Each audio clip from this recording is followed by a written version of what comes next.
on a un Colorado en France. Ah, oui, c'est dans le Luberon. Ça s'appelle le Colorado provençal. C'est ocre. Alors, c'est peut-être un tout petit peu plus petit que le Colorado américain, mais c'est très beau, c'est très bien. Et le guide, c'est Xavier Serra. Regardez, on est en France.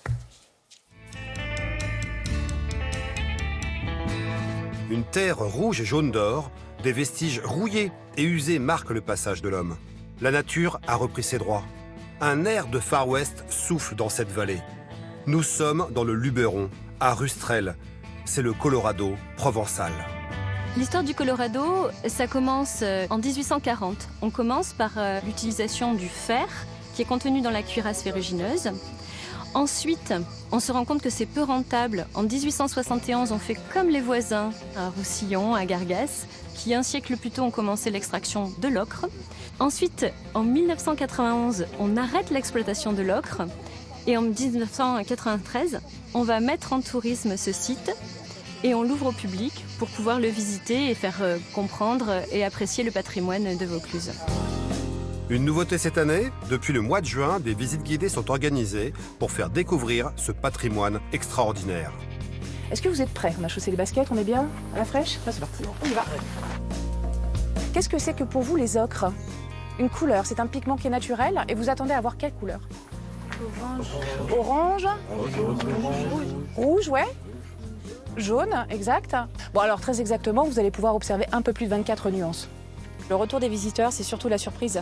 C'est vraiment le côté justement merveilleux. On dirait des enfants qui ne peuvent pas imaginer que ça existe sur le territoire français et ils ne peuvent pas imaginer tout ce qu'on a pu y faire et toute la richesse que ça nous offre même encore aujourd'hui. C'est encore un peu secret qu'il faut vraiment découvrir. Oui. On dirait pas la France.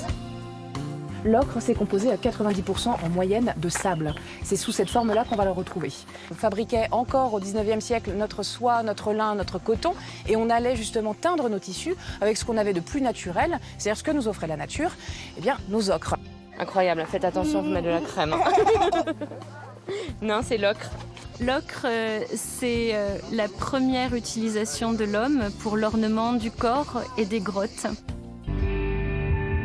Le paysage que l'on voit aujourd'hui, qui est assez divers, c'est parce qu'au moment de l'extraction, les ouvriers vont extraire de préférence dans un matériau qui est plus friable, plus facile à excaver. Donc la cheminée de fée qui est encore érigée aujourd'hui, c'est simplement parce qu'elle est constituée d'une roche de silice et de fer plus dure à entamer que le sable au creux que l'on extrayait avant.